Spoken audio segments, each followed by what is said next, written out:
Hello, everybody. Welcome to Wholehearted Loving. I'm Stephanie. Hi, I'm Georgiana.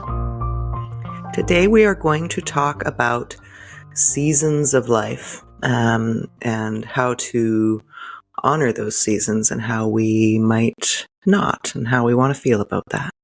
Before we do, we are going to connect with ourselves and then we'll connect with each other in this podcast. Okay. So Steph and I were just talking about which body connection practice to share with you. And I thought it was neat what you said, Steph. Do you want to share a little bit of like how you choose your practices? Yeah. There are a few that feel generally good to me. So I just cycle between really a couple of them. The standard feel your butt, feel your feet, feel your breath. And then pressing my toes individually into the ground is another one. And one of my personal favorites, because I'm a very auditory person, is listening to sounds inside my body and outside my body and then at a distance. So you're basically saying you have three sort of go-tos and that feels good and you use one of those three generally. Yeah. Yeah. And I, of course, am very different and I like novelty and I like change and I like discovering new things. And so I'm always exploring to see, how does this new thing feel? Does it feel good? Does it not? And usually, when I land on something that feels good in my body, I like to share it with you. So that's just a little illustration that we're all different and let yourself be how you are and enjoy that. So today we will share one that is inspired by swimming, I guess. Yeah. So just feeling either your feet on the ground or your butt in the chair, something that's anchoring you to the surface that you're sitting on or standing on, or maybe laying on. If you're laying on your belly, you could still do this. If you're laying on your back, you would do some version of this.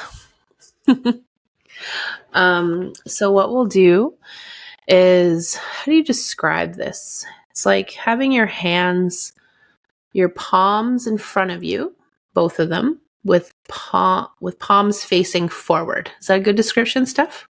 Yeah. And we're going to push forward with the hands and then gently sort of open up the left and right hands to the sides, like you're making a big scooping swimming motion. And then we're going to cycle the hands back to in front of you and push forward, open out to the side and scoop. Scoop or swim, whatever you want to call that. And then you can also pair that with breath. So for me, I'm going to inhale when I push my hands forward. Exhale as I bring my arms around to the side. And as you move, you can actually really create this into a very circular motion, which I think energetically, I can't explain what it is, but does something. And just notice how that feels. You can also have your eyes open or closed, or maybe try both. Oh, I have a variation.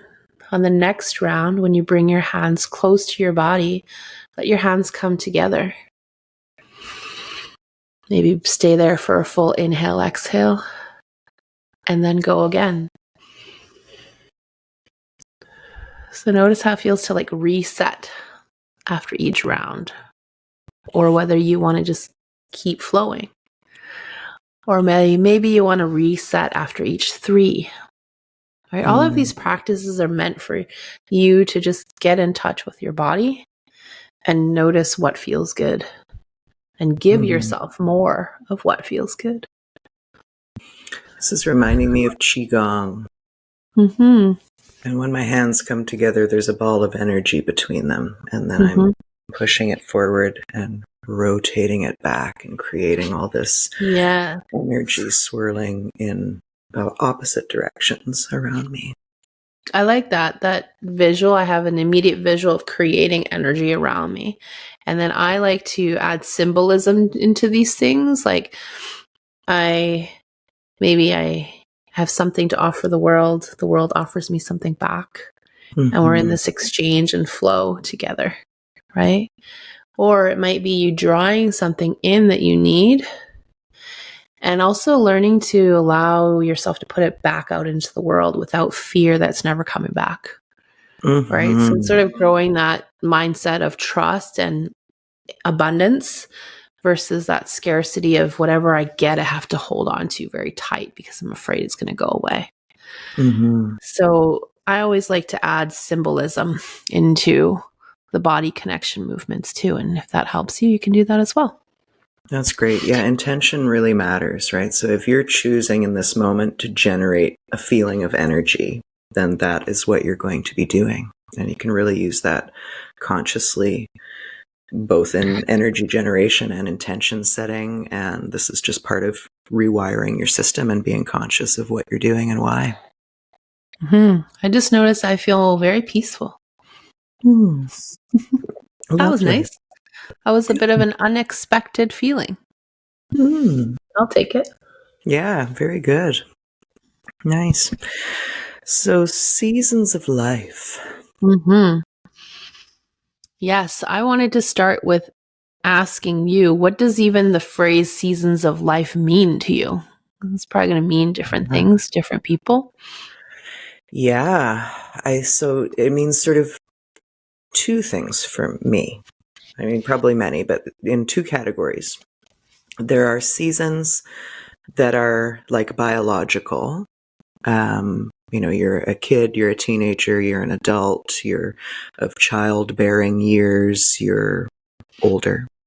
And then there's also the seasons of like what's coming up, what the universe is presenting to you at different times of life. So it might be relationships or experiences and how you grow from and learn from those experiences, where you might should yourself to death or try to force things because of perhaps one of the biological seasons, and maybe that doesn't match what you're having in the experiential season of your life. I like that. Biological and experiential seasons of life. I don't think I would have put those terms to it, but that's how I think of it. I also think of the seasons, actually the seasons we live in a part of the world where we have 4 seasons, right? And so honoring symbolically, like what is fall, winter, spring, summer mean in your life? I used to believe that I'm supposed to live in summer all the time and just go at full speed all the time. Yeah. And realize that's really not a sustainable way to live. It's not. Yeah, just because we've got electricity and light till midnight doesn't mean we should be doing that. Yeah, so seasons of life, I think, the way you described of what is life presenting to me? And am I willing to accept that this is the season that I'm in? Or am I fighting it? I think one of my strengths is to be able to pull out what the gifts of the season are and the lessons of the season. I think that's what's made every season feel very fruitful. Every season, no matter how hard, has felt in service of something that betters my life.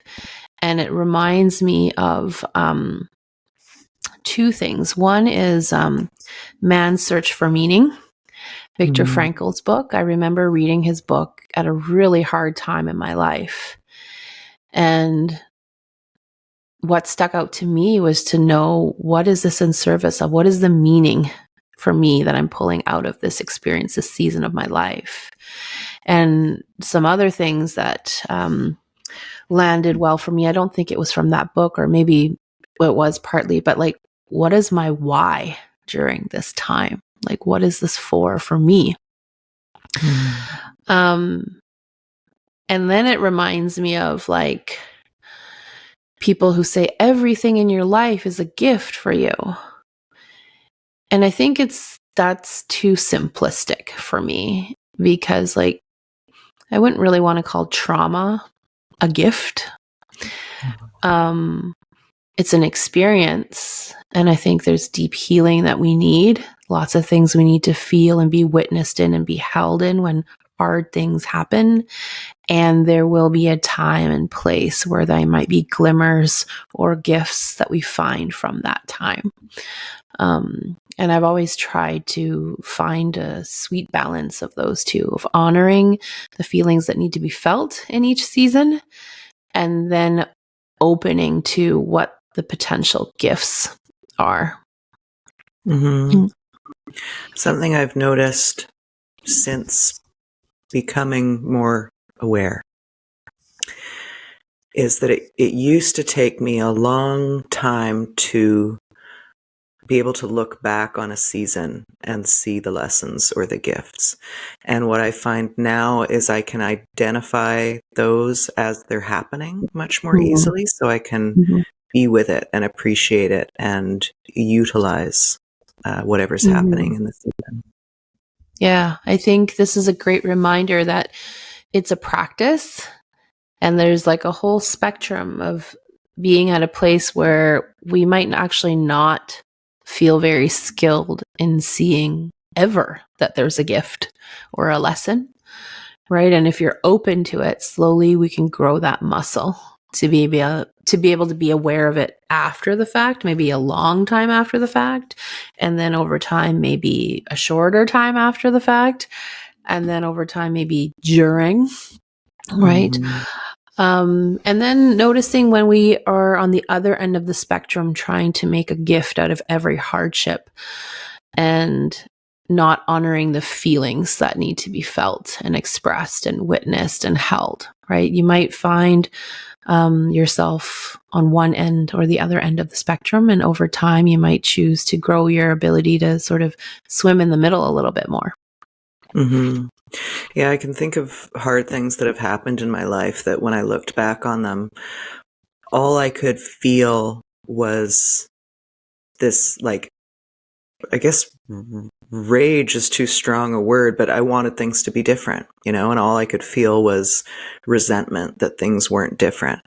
And over the years, being able to extract gifts that at the time were not gifts, and I've come to a place where that tidbit of information that I pulled out of that season, I see now are gifts. They became gifts over time, Yeah. And when you say gifts, like what are some themes of those gifts? Well, I'm thinking about a relationship I had where, like, just to simplify things, he cheated on me and it was quite unpleasant in various ways. And when I'm railing against what's in front of me, when I'm very attached to an outcome, that's like an impossible cage to be in. But when I open up to what was happening there, it gave me the gift of so much information about how I wanted to feel and what I wanted my relationships to be like, which were not what I was experiencing. And sometimes you have to experience hard things you don't want to know what you do want and how you want to feel. And to tap into that internal protector and curator of that. Right? Like, I feel like sometimes it stokes a fire from within when something like that happens to us, where we get more deeply connected to what we truly desire and become a stand for it. Right? I'm going to become someone who makes choices that allows for that to happen, what I desire to materialize in my life. And sometimes it's easy to, I think, be in a bit of a slumber sometimes in our lives, in our relationships, right? And sometimes those are big wake up moments, even though they bring a lot of heartache and pain.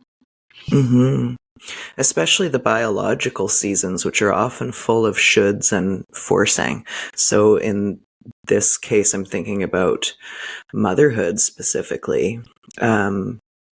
I never have been a person who felt a big pull to have kids. That wasn't like, there are women who just know and they always want and they think about it all the time. That was never me. But when I reconnected with this guy, it felt so, at the time I thought it felt good. And it was clear, it was like, okay, we're at the end of my, I don't know, can they call you a geriatric pregnancy or something after 30? And I think I was 34. And it was like, well, if there's ever going to be a time, it's going to be now. And we're going to force this situation, you know? It suddenly felt like a biological imperative. And I think it was that the biological clock that people talk about, it really became an embodied sense of urgency that I needed to have babies with this man. And I tell you, we are so glad that that did not pan out as it did.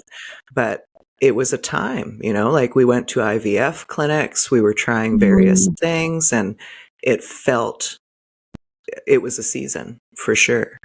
And it was a passing season. A passing season. Very interesting. I mean, I feel like this is a whole topic on its own.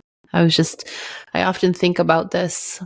I don't know if we're really going to dive into this thing, but the passing thought through my mind is how often women might choose to stay in relationship with someone because they're in that season of like childbearing years, and you feel the pressure of knowing maybe you want to have children, become a mother, have that experience, and knowing that you have a limited amount of time to do that in. I wonder sometimes how many relationships would not exist if that biological timeline didn't exist. Yeah. That's just a wondering that I have. Yeah. Yeah. I think there's so much in that topic of motherhood and that season. You know, I think there's a lot of younger people, but it's not even younger, like in their early 20s, having babies, you know, accidentally getting pregnant, having babies. It's a wild and crazy time with way too much going on. You're so exhausted and all this stuff. And then 20 years down the line, you're so glad that that's what happened, you know? And I think we're kind of inverting that now, where we're working, we're developing high-powered careers, and then we hit 35 and realize that we want to have a baby. And then it's an opportunity for another season. Yeah, definitely. A big inward journey season often I hear women go on, you know? I think for me, I was when I fell into the other group where I sort of knew I wanted to be a mom. And timing wise, I fell into that category of like, I think just making the cutoff before geriatric pregnancy was my label. But yeah, like that was definitely a season of my life raising young children, and a challenging season, even though I wanted children, a very challenging season of my life. And I wouldn't change it. I love them. And it was very challenging. Yeah. I think of the challenges that men experience in seasonhood as well. This feeling that you need to have a career at a certain place, and then you need to have the family. You need to be at a certain place in your career in order to have the family and be able to provide X, Y, and Z. And obviously there's a huge spectrum of how people feel about that. But I think that forms part of the biological imperative that gets kind of wrapped up in the experiential season stuff, where what you're doing based on the shoulds and your age or whatever social expectations just might not match where you're at in your life and what your experiences is in the moment. I feel like we see or have seen a lot of that in conscious relationship training with men. Hey, men saying how hard it is to struggle with feeling like there's a certain timeline they should be on. And when they're not in those particular phases of their life, the shame that comes with that, the insecurity that comes with that. I don't think it gets spoken about very often. Yeah. And that's such a beautiful thing. So aside from the imperative and the shoulds, there does seem to be this natural provider tendency that comes up, and men, speaking really broadly, want to be able to provide a certain set of whatever it is. And, you know, they don't want to propose until that happens. And that doesn't mean they don't love you and don't want to propose. This happens all the time on 90 Day Fiancé and all of the reality shows. One day I would like to do a little assessment of like how many times 90 Day Fiance gets brought up in this podcast. I think it'd be really funny. I think I could ask ChatGPT and we could find out.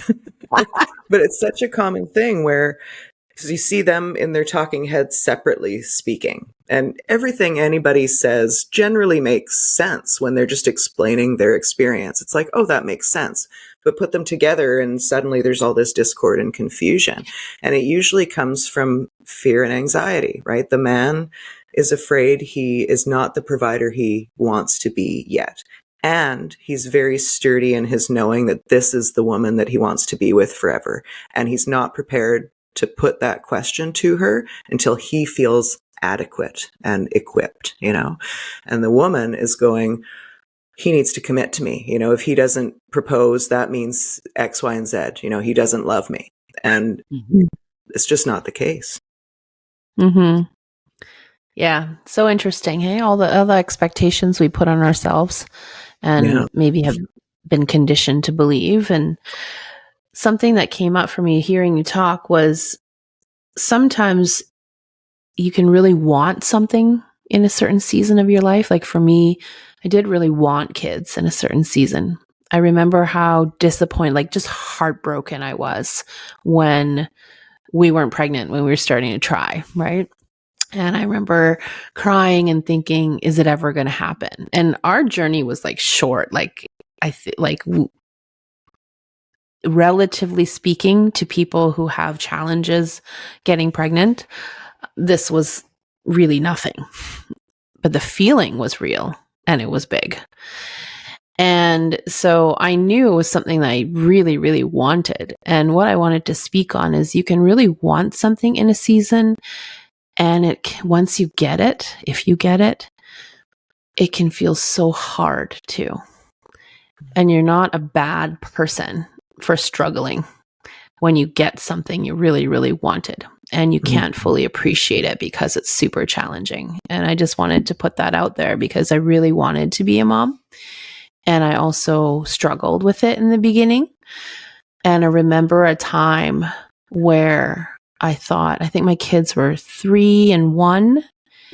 And I thought, where is the joy in parenting? Like, who promised us this? Who said parenting is joyful? It's not freaking joyful. It's the furthest thing from joy that I could imagine right now. And this is me with a background in child development, in family studies. I was working as a counselor, but I just couldn't feel that joy. I felt like I'm at a place in my life where I'm parenting from duty and obligation. And I love my kids.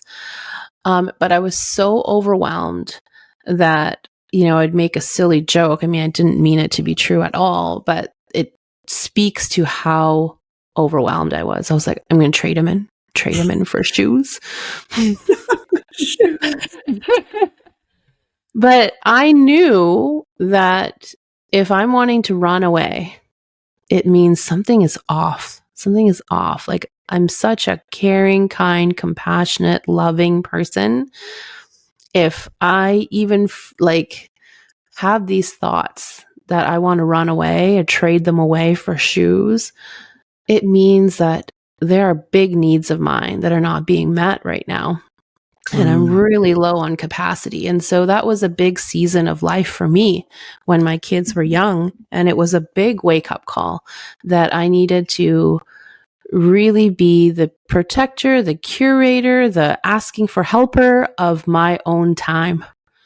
Like I had felt just so exhausted during that time. And that was a time where, we talk a lot about filling our buckets, right? And I think especially when you're a young mother, often I remember being exhausted and tired. And I thought, to fill my bucket, I need more social time. I need to go have my hobbies again. I need to go to the spa and relax. And I would do some of those things and I would feel a little bit better for a while. And then inevitably it would always happen again where I just felt horrible and again, just wanted to run away and hide under the covers and not be responsible. And what I realized was it's not that I'm not filling my bucket with things. It was that my bucket was cracked. there were so many sort of unhealed things within me that I think got triggered up at that stressful time in being a new parent, being overwhelmed, exhausted, burned out, that I realized I think I need to work on repairing the bucket because everything I put in that fills it temporarily just goes away. And so it became a season of life for me where not only was I mothering young children, but I knew I need to start looking at like childhood wounds, patterns that are repeating that, that are getting in the way of me being resourced and having the capacity to really enjoy this period of my life. So those are definitely very significant seasons of life for me. Mm-hmm. Yeah. That's making me think of, you spoke about wanting something and then having some regret when you get the thing that you want, temporary though it might be. And it makes me remember that I had to recondition myself to want things. I think we can really misconstrue this Buddhist idea of non-attachment. I didn't want to be attached to any outcome. I didn't want to desire or strive for because I didn't want to be disappointed. And I was a perfectionist. So, like, I remember there was a time when I used to wish on eyelashes that had fallen out, right? You blow the eyelash away and make a wish. And it used to be something just simple, like I wish to be happy.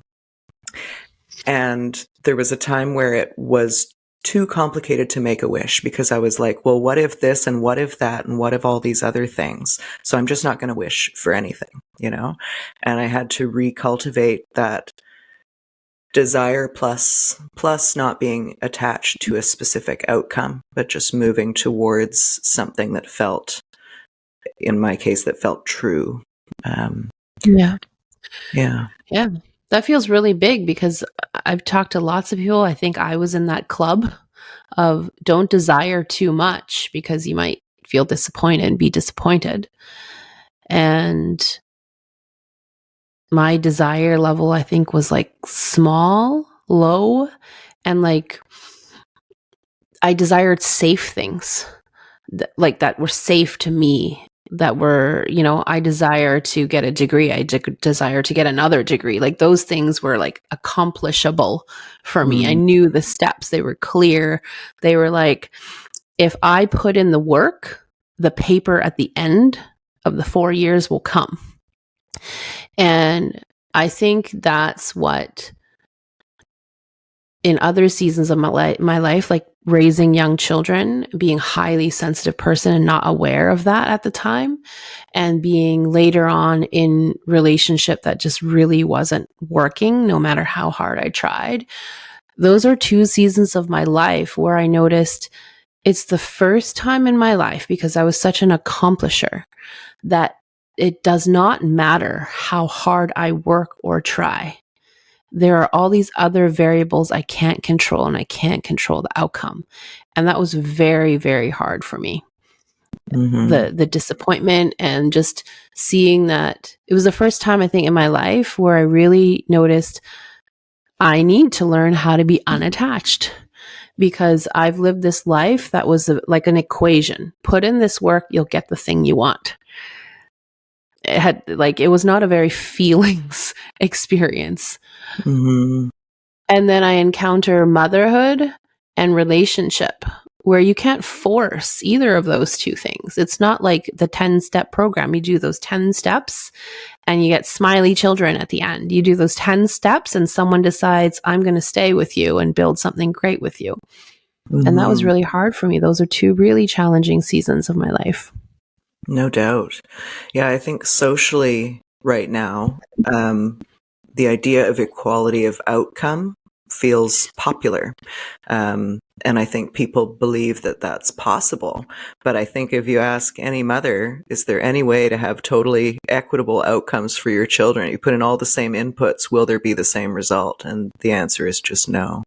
And letting that be okay is liberating. Yeah, learning to be with what is, and allowing yourself still to be connected to desire. right? Mhm. To be able to hold both, to connect to what I desire in this life, and I'm also okay if it doesn't unfold in this way, is a lot more challenging than I'm just going to stuff out and like push down any desire, not have desire at all. Yeah. Right? That in a way is an easier, if you want to call it, way to live. It's a dull way to live, which I discovered over time.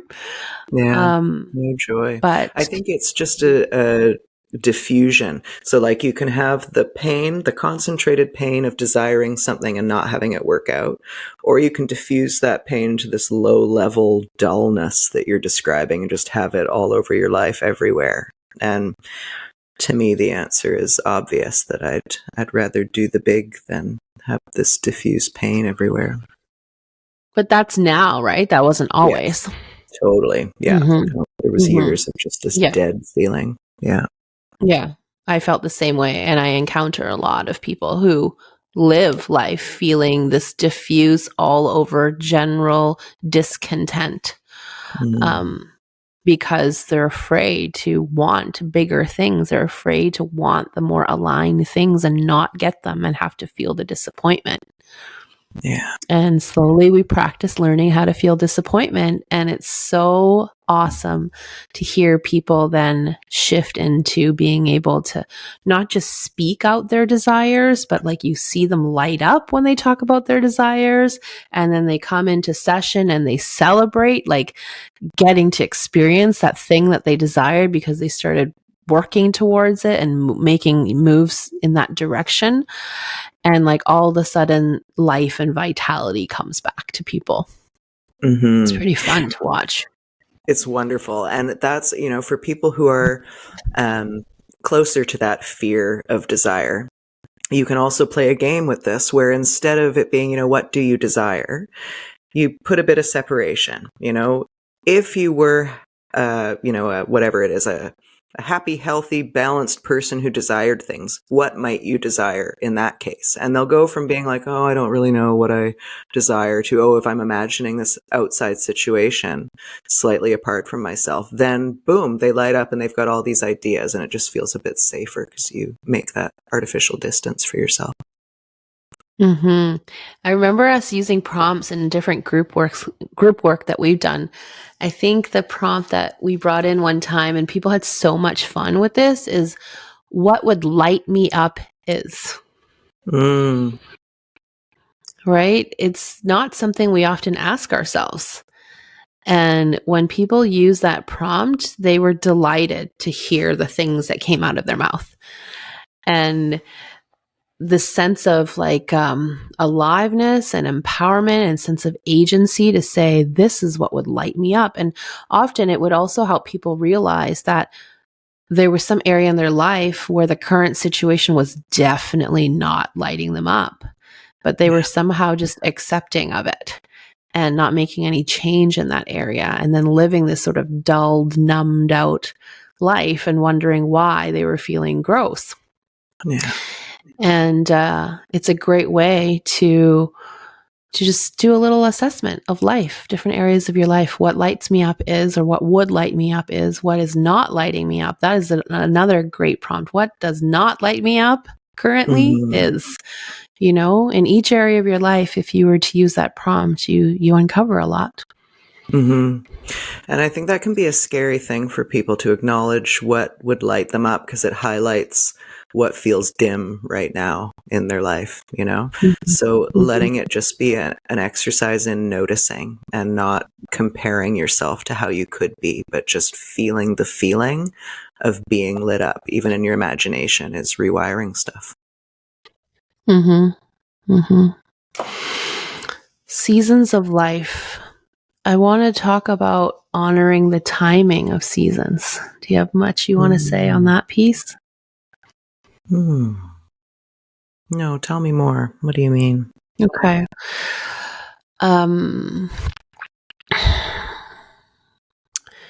I remember a season of life after Daryl died. It was like definitely a winter. It was a dark season. And my old self, like it would have pushed me into summer season, would have been like, just push through, right? My old self probably would have been like, well, that relationship didn't work out. And I remember feeling this in my life before. When one relationship ended, there was such a panic of who's going to be my person. Am I going to be alone forever? And if I don't go out there and date, I'm going to miss out on my person. And I think what that led to was when life was presenting me a situation that was very obviously a season of winter, letting things die, letting things fall, letting things sort of compost and fertilize the next iteration of something.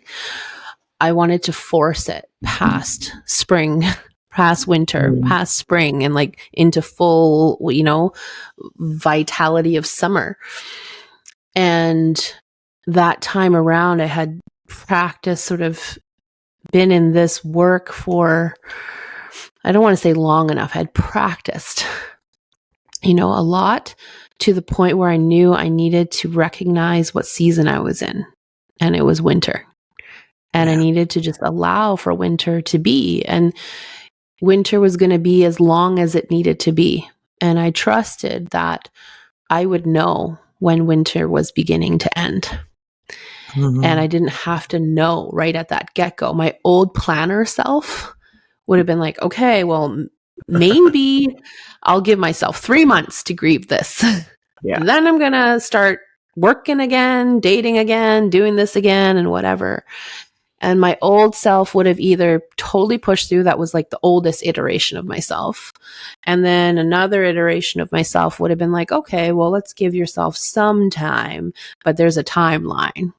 And then that iteration of me at that time, 3.5 years ago, was like, winter will just need to be winter for as long as it needs to be winter. Yeah. And I will trust that spring will come.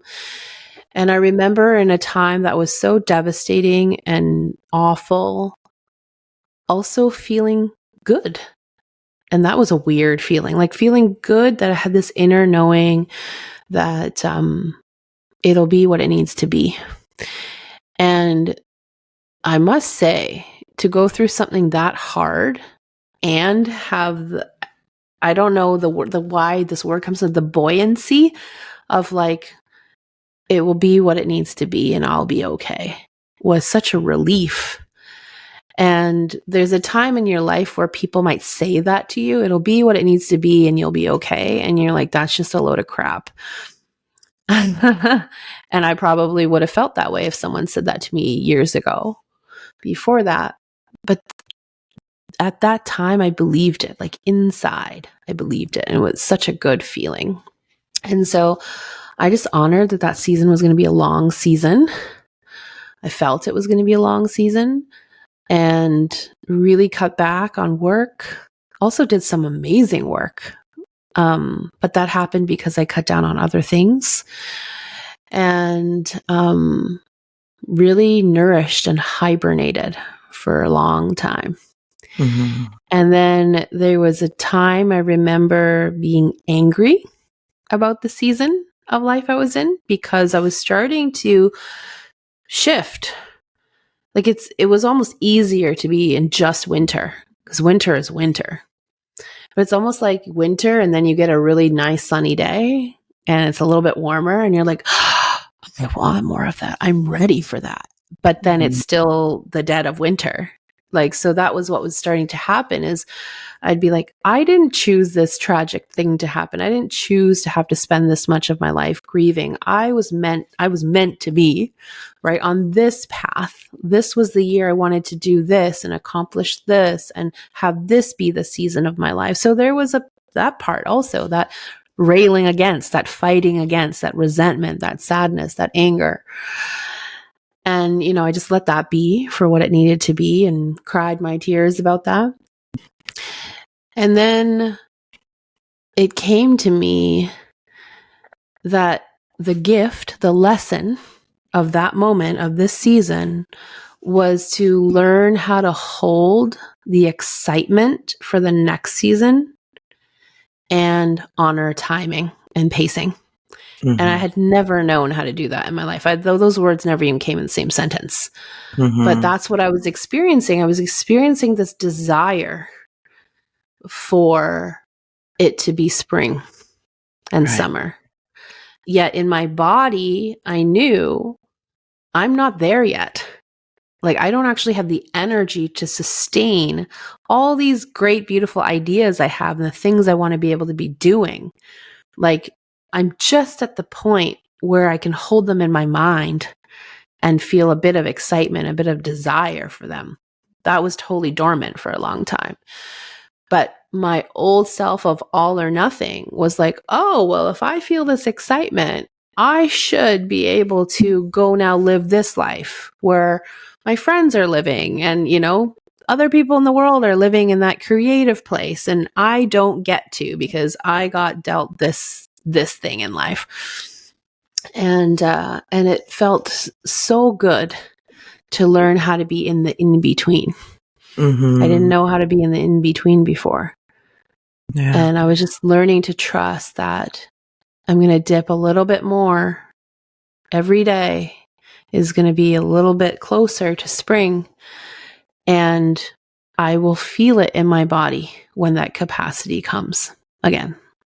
Yeah, totally. So that was big, I right? I remember feel you like, calling me yeah. and you were very sad and you expressed your sadness and what you were feeling. And then you said, and I can see that tree and I can feel my feet on the ground.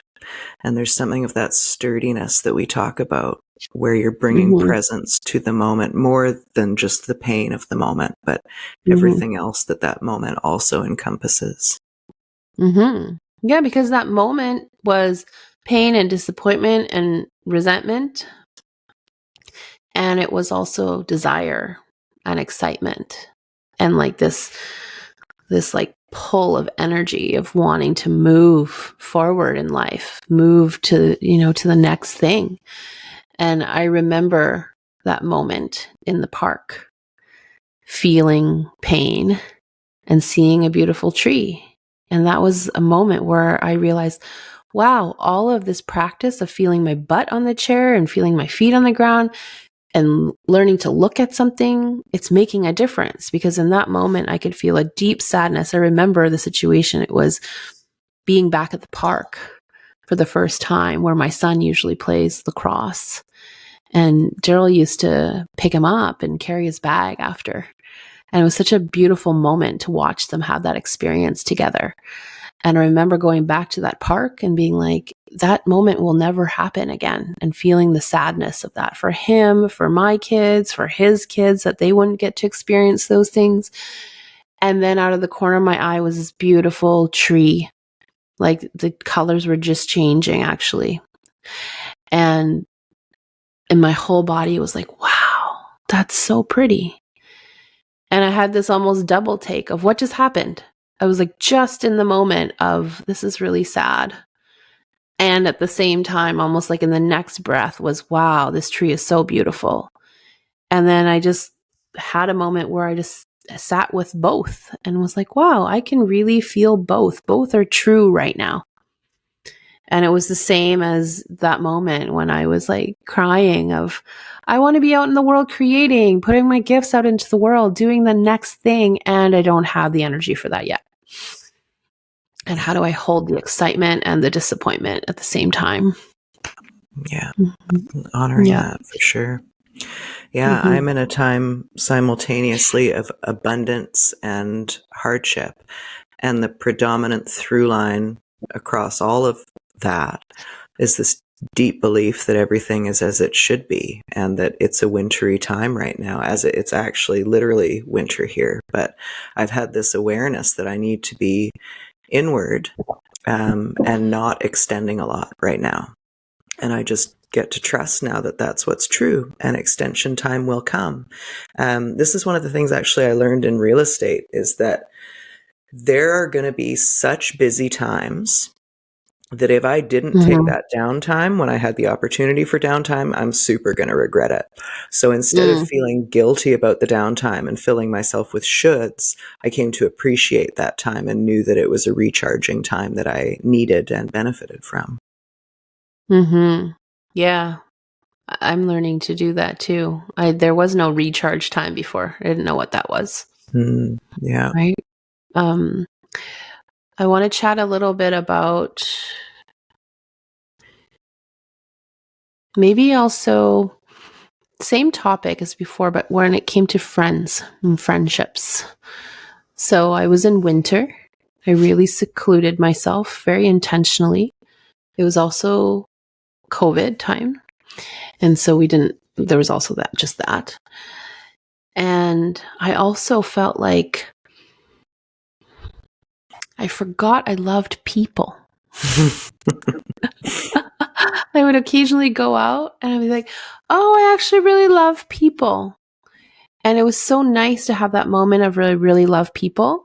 And my old self would want to kick in and be like, oh, so I need to go do all those social things that I would have done before. And then my body said, no, like you don't have it in you to do that. Like you're not resourced enough right now to have the small talk, just energetically. No, and you need to honor that. And I need to practice honoring. There's a part of me that really enjoys social contact, and there's a part of me that wasn't ready for the amount of it that I used to be totally capable and enjoy. And so again, the baby steps come in. I'm like, now that I'm aware again that I have that desire, need of people, how do I bring just the right amount of it in right now? Before my old self, there was no just the right amount. There was only one amount. It was this or nothing. Yeah. And now, like I've been learning to practice what's the sweet spot for right now. And that will change over time.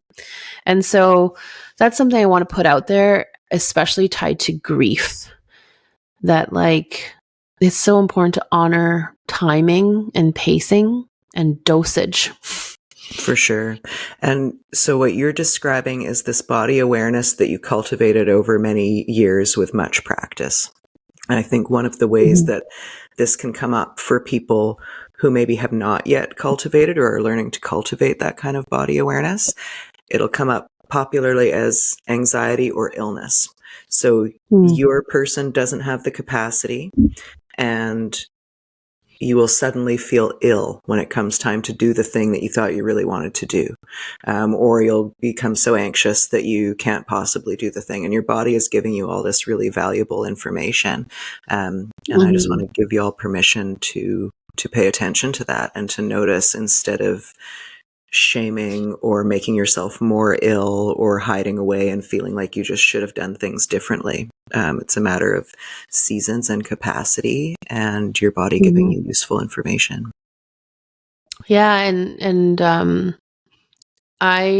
my not listening to my body and pushing didn't really come out in ailments or anxiety. Mine came out in burnout after the fact. Right. And so your body's going to communicate to you in some way. And that was mine. And what I learned is burnout lessens a lot when I match my expectations of myself to the reality of my resources, my capacity of that moment. Yeah. So that was big for me to learn. What I wanted to speak about is unexpected seasons of life. Oh. Whether that's positive, if you want to call it positive, or negative, whether it's according to your plan or not according to your plan, how do you deal with unexpected seasons of life? Because you can go into life, especially now, I think that especially now at the beginning of a year, we can be very intentional about what 2024 is going to mean for us and where we're going to put our energy and what it's going to be in service of. And it's great, I think, to have an intention and an idea. And also life has its own things it's going to deliver to us. Right? So 2023 was not what I had thought it would be at all. So I thought it'd be fun to talk about what happens when you have an idea of what season of life you're heading into or you're in, and then life throws you and says, I'm going to give you a different season to play with. That makes me think of people who are like, I'm done with dating. Forget it. I'm going to be alone forever. And then, but next week they fall in love. Mm-hmm. And would you be open to accepting and playing in that season? Or are you so rigid that you're like, nope, said no? Yeah. Yeah. I thought 2023 was going to be me sort of emerging back out into the world a bit more socially, professionally, creatively. I think we knew when did we 2023 was the year of the podcast, right? The birthing of the podcast. Yeah. So I knew, I think as 2022 wrapped up, we had already been talking about it. So that was one of the seasons that we thought we would be in, and we would be launching a podcast. And I think partway through 2023, we realized we have a course brewing in us, or a program brewing in us. That's what we want to be creating next. And so 2023 was also about priming the body for peace. And I think naturally, when you create something that you want to put out into the world to make a difference in the world, you need to let people know about it. So, I thought that just all goes together. 2023 was going to be just putting more of us out into the world so that people can have access to more support, which is something we're both really passionate about. And then life had a different plan. And I feel like life was like, yeah, that's your plan. That's all great, but we're going to throw you some different things. And so it's been interesting to watch how I respond to life giving me something different, and whether I change my expectations of myself, or if I continue to should myself or try to force life to be on the track that I had set for myself. Mm-hmm. Right? So 2023 also brought the season of relationship, which I didn't anticipate at all. Like, I thought by the end of this year, I thought fall 2023, I would start dating again. And I remember saying, if I don't start dating by January, like 2024, I think my friends will stage an intervention. And I was, not just because I was doing it for you guys and wanting to avoid an intervention, but I also felt that part of me coming alive again. Yeah. Right at the beginning of the year, and feeling more excited and feeling more open. But I also knew, again, I'm like, I don't have capacity for this. 2023 is about creation. It's about podcast. It's about seeing what my gifts are in this world and what I'm meant to put out into the world to make the world a better place. That was what 2023 was supposed to be about in my mind, right? I was like, I don't have the energy or resources or desire to really put energy into a relationship. And 2024 might be something more suitable for that. That's my logical brain. And then life had other plans. And then I needed to decide. Yeah. Like, am I going to open to what it's presenting, or am I going to just stick to my timeline? Right. And I don't think there's a right or wrong answer, but I just had to get quiet within myself of like, what is true and right for me? Which things am I willing to shift to allow something else to become a priority for right now? Like, am I willing to shift the priority of like really priming the body for peace out there into the world, and really shift into this gift of relationship?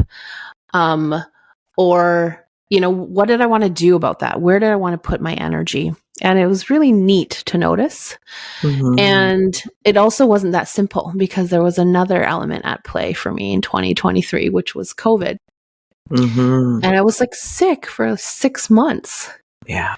And it didn't matter that I wanted to put our program out into the world. I just had barely any energy. Yeah. And my old self, I think, would have felt guilty. My old self would have wanted to push through. My old self would have said, well, you can't create a program and not put it out in the world. What's the point of that? And at the same time, I was like, life is presenting me something different. It's saying you need to rest. You need to really take care of your body. And we're also gifting you with the potential of relationship that you say you've always wanted. So are you going to take it, or you want to be stuck on your timeline and your path? And so it's definitely interesting to play with that. And what was neat was the compassion I could bring to myself. I was like, my body really needs rest right now. It is not the season to push. There will be a time where there's capacity for that, and there'll be an abundance of capacity and an excitement to do that. That will come. I trusted that. Yeah. And what was the other thing I wanted to say about this? So there was trusting that I would have energy again. Oh, the accomplishments. I was like, how cool is it that I didn't accomplish the thing I thought I would this year? But what I did get to do was we did consistently create a podcast. Every week there was a new episode out. We did create a program we're super proud of and has made such a big difference in people's lives. We did that. We also wanted to put it out into the world more than we have. But in place of that, I got to invest a lot of time in building a beautiful relationship and in like caring for my body and resting. And so I swapped out a few things. And my old self would not have swapped out a few things, or maybe would have, but also would have judged myself and felt bad about the things I didn't get done. Right. Yeah. And I think I'm really proud of myself for being flexible, being open, reassessing, right? And when I talk to clients about this, I like to call it rotational priorities. All of these things were important to me. But then sometimes you need to rotate the order of them because either your capacity changes or life throws you something, right? And life is very hard. What I noticed is when I have a priority in mind and I stick to it no matter what, and I do not take into account reality and my capacity. Right. Yeah. And so I've had to practice that a lot. And that's huge. Yeah. Success. Yeah, this is such a neat example because there's also two of us doing this together, right? And we had all these intentions for 2023, and I love the parts that happened. And I think the parts that didn't happen, I really believe everything is as it should be. And for sure, my old self would have been like, no, we've got a plan. Like, we have to stick to the plan. What do you mean? And when you got COVID, it was just like, oh, well, I mean, she's got COVID. There's nothing you can do about that. Like, obviously, please sleep, And then you fell in love, and it was like, oh, well, now she's in love. Like, I don't expect you to have as much as I might love for you to have all the energy in the world for this program. It wasn't what was happening. And therefore it was not true. And I feel like it's very important for us to follow our energy and to be with what is. And that's where the gifts will be. I think what we can generate when our energy is truly in a place is so much more than that forced energy, And so I want to celebrate that all of that was a cue for me to slow down and go inward. Old me would have been railing against it and trying to force something. And current me is like, oh, well, then my destiny at this moment is something other than I anticipated it would be. And let's feel into that, I mean, this was such a growing place, growing edge for me too, because my old self would have been like, well, I can't disappoint Steph. I can't let her down. I can't go back on these plans that we had. But also I was like, I'm flat out. Like, there's no energy left. Like, anything that would be created right now is out of like a fearful, forced place. And that's, we've always agreed we don't want to work from that place. Right. And I think I want to say I feel very privileged and lucky to be working with you in a way where we've made that agreement that things have to feel good and right. And we have to both have capacity for it. And sometimes one of us might have more capacity than the other, and that's going to be okay. That's how we want to create together. And I realize like not everyone's in that kind of a situation. And this is not to say we don't, like my word is still important. It's not that like I want to go back on my word because, I'm feeling this way or feeling that way. Like my commitments are important to me. And also I needed to learn how to build in some flexibility where there's opportunity for flexibility, right? I never even in my life in the past, there was just no other option. It was just pushed through. And when I say no other option in my mind. Yeah. In my mind, I could not say no and let anyone down. Yeah. But I know better now to be able to see where there are pockets of flexibility. There were still some things I was like, I'm still committing to recording so that we have an episode every week. I have capacity to do that. That's a commitment I can honor. Beyond that, right, I'm still committing to creating all the content for priming the body for the piece. Priming, I don't know. My words. Where are my words? I don't know. You know what I mean. I was still committed to creating it and to doing it well. But what I noticed is what I don't have capacity for is the putting it out into the world right now. Mm-hmm. And I felt okay with that. I felt okay with letting that be on its own timing. It's so important. It's so self-honoring, right? Because the alternative is what? Too much doing and then burnout. And what use is that, Mm-hmm. And I feel like it's really would be really out of integrity, for me, which I'm like, know your capacity, honor your capacity, right? Be clear about how you're feeling and what you're needing. Like, it doesn't feel in integrity for me to like push and go against all of that stuff just to follow a plan. Yeah, totally. When whose plan is it? It's our plan. And like within the two of us, there's flexibility, right? So I think this is an invitation to remind yourself, who are you working with? And not just working with, who are you in relationship with? Is there more flexibility there than maybe you realize or give credit to the other person or to the relationship for? What would it be like to say, I would love to be able to honor this commitment, and this is what I have capacity for right now? Yeah. That was a sentence that would never have come out of my mouth before. Yeah, totally. I think truth and integrity are really important to us.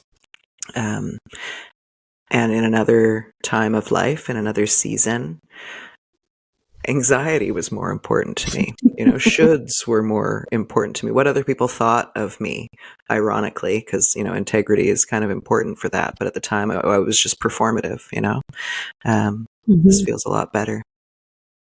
Mm-hmm. This feels a lot better. So Thank you. Thank you for being easy for me, an easy place for me to be myself and show you truly what I have capacity for and what I don't. Mm-hmm. I think that's a true sign of friendship, right? To be able to show yourself that clearly to someone.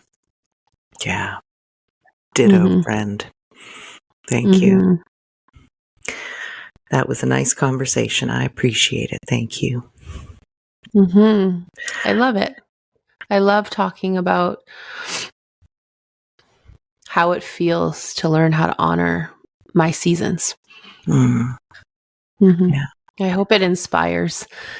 Hope it inspires you to look at what season of life you're in. Notice whether you're gentle with yourself. Yeah. Notice whether the people have you cultivated a network of people, a circle of people who honor your season of life. Mm. Right? And are you able and willing to honor someone else's season of life? Yeah. Important. There's actually one more thing I want to say is about squash. Like It's soup season. vegetable or sport? Vegetable, yes. There's the health conscious part of me that's like, oh, you need smoothies and light foods and things like that. Soup season arrived for me last week, and all I want is soup, and I just want to make soup and be cozy. And there's a time in my life where I would have been like, well, I have to eat smoothies because they are healthy, and I need this and that and the other thing. And so that would have been like my year-long summer, and it's just not true for me. It feels good to honor that. I know that salad and smoothie season will be back. They will be back. Okay, I'm going to walk us through a closing practice. Okay.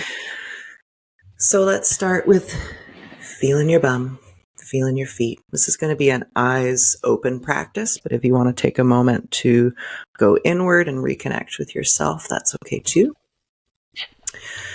So just take a moment to feel your body and your breath. And I would like you to look around whatever space you're in, whether you're inside or outside, it doesn't matter. Just want you to look around and notice one thing. There might be several, but just pick one that would feel better if it was different. So, for example, if you're outside, you might see a piece of litter that would feel better if it wasn't there. If you're inside, maybe there's a painting that's crooked or an errant dish that wants to be in the kitchen, something like that. And I don't want you to do anything about it. I just want you to notice the thing. And then notice the feeling in your body. Notice that sensation of something here could feel better for me.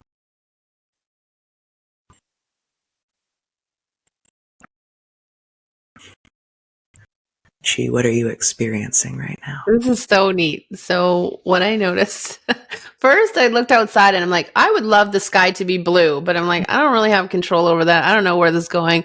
From the examples you gave, I'm like, that probably isn't a good one to use. So I looked at my desk and I see a pencil, a phone case, a pen, a crystal, and they're sort of all smushed together there. And I see it and I'm like, oh, that would feel really good if those things were put away. So that was the mind thing. And then there was almost an immediate, I want to do it right away. Like that pull, we talked about in last episode. I want to tend to this right away. And then that didn't feel super great. So I took it to, well, what is my desire? My desire is that I see that part of the desk cleared up and spacious. And that, I was like, that feels really nice to imagine it when it's all done later and it's going to feel really nice. And I was like, I choose that thought, feeling thought, whatever you want to call it. I choose that. I choose to focus on how good it will feel after when I've taken some time later to put those things away. Instead of, oh my God, I still need to do that. And that's not in order. And, that doesn't feel good. So thank you. Very good. You're welcome. I love the gray blue sky example as well, because the whole point of noticing this is just to start clocking what feels good for your body so that you can make choices eventually, So noticing that you would rather the sky was blue right now. Yeah, you can't change it. But having clocked that thought feeling for yourself, the next time you notice that the sky is blue, maybe you appreciate it a bit more. Or maybe you realize, oh God, I really need to book a vacation to somewhere sunny, There's and noticing. also I look outside, I'm like, I would love for it to be blue. And also I'm really happy it's not pouring rain. Yay! And I can appreciate that right now. Great. Yeah. Wonderful. So, yeah. Thank Yeah. you. Okay. Thank you. This was lovely. And a little invitation to you all. If this podcast makes a difference in your life, and many of you have messaged us personally and privately to tell us that, and what would help us and the world even more is if you can leave a review for the podcast. I think Apple is the only one that allows you to leave an actual review. So even if you don't listen on Apple, maybe you're willing to go there and put a review there.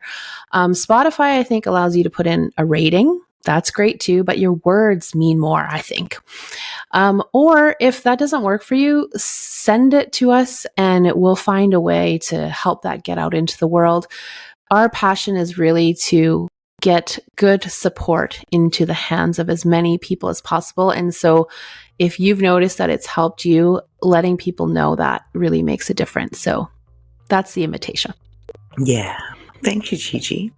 Okay. Well, until next week then. As always, thank you for listening. Please do like, follow, and subscribe. And if anything we've said here today has been helpful for you, please share with somebody that you care about.